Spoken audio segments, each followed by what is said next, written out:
In 2008, the private aviation industry nearly collapsed.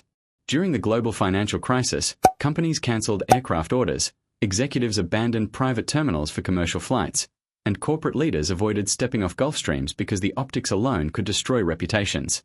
In Washington, lawmakers publicly criticized auto executives for arriving in private jets while requesting bailout money, and for a moment it seemed as if the entire industry had become a symbol of excess the world no longer wanted to tolerate. But quietly, behind the headlines, private aviation survived. Then it evolved. Today, there are more private jets in the sky than at any point in history, and the gap between the lowest entry point and the highest tier of private flying is larger than most people can imagine. One passenger spends $2,000 for a semi-private seat on an empty-leg flight. Another spends $75 million on an ultra-long-range jet capable of crossing the planet nonstop. Same runway. Same takeoff. Completely different worlds. At the entry level are semi-private operators and empty-leg flights, the gateway into private aviation for most people. Empty legs happen when a jet needs to reposition for its next customer, and operators sell those unused seats at heavily discounted prices rather than flying empty. Routes like New York to Miami or Los Angeles to Las Vegas can cost anywhere from $1,500 to $4,000 one way. Companies like JSX push the concept further by creating semi-private experiences with small terminals, no TSA lines, and business-class style seating on regional jets. For entrepreneurs, real estate agents, or startup founders wanting their first taste of private flying, this level feels transformational. Walking through an FBO instead of a crowded airport terminal creates the illusion that you've fully entered the world of private aviation.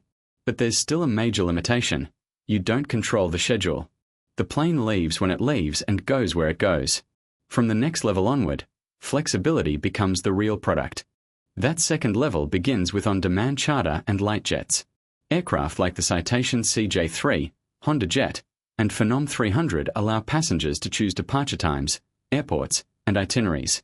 These jets typically seat 6 to 8 passengers with ranges around 1,500 to 2,000 miles, while charter costs run between $4,000 and $8,000 per flight hour.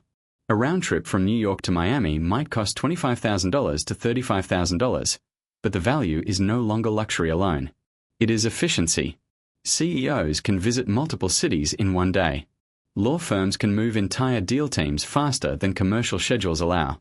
Suddenly, the cost starts competing not against economy class, but against lost time, hotel nights, missed meetings, and delayed decisions. For many businesses, that calculation becomes surprisingly rational. Beyond that lies the world of mid-size and super mid-size jets, where private aviation transforms from transportation into infrastructure.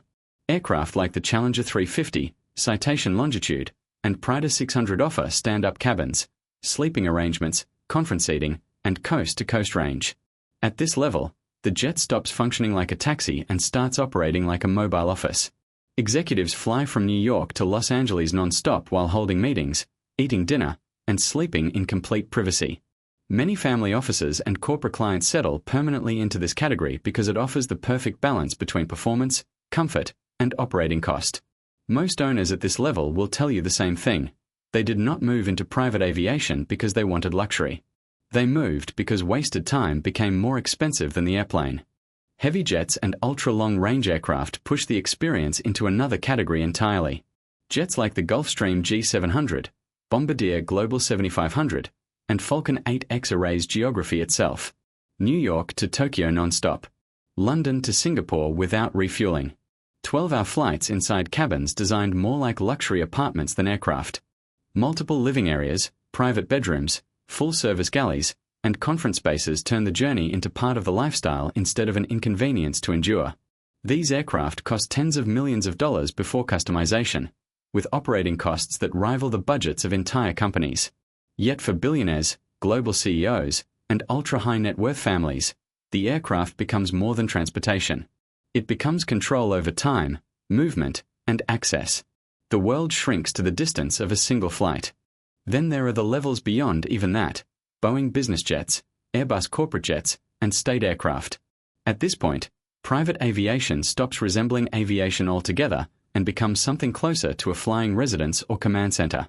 Wide-body aircraft are transformed into airborne mansions with bedrooms, dining rooms, lounges, showers, conference halls, and diplomatic communication systems. Royal families, industrial dynasties, and heads of state occupy this tier. Aircraft like Air Force One are not simply transportation tools. They are mobile governments capable of operating during war, crisis, or international emergencies. Some feature medical facilities, secure military communications, and aerial refueling capabilities. Others resemble palaces in the sky with interiors worth more than most private jets themselves. What makes private aviation fascinating is that, at every level, the plane itself is almost secondary. The real product being sold is time. The passenger buying a discounted empty leg seat and the billionaire boarding a customized Boeing business jet are both purchasing the same thing: more control over their hours, their schedules, and ultimately their lives. One person buys convenience for a weekend. Another buys the ability to wake up in London, have dinner in Singapore, and sleep over the Pacific without ever touching a commercial terminal. Every industry sells products. Private aviation sells the one thing nobody can manufacture more of: time itself. And if you enjoyed this video, subscribe for more luxury car content, supercar stories, and automotive documentaries, because the next video is going to be even crazier.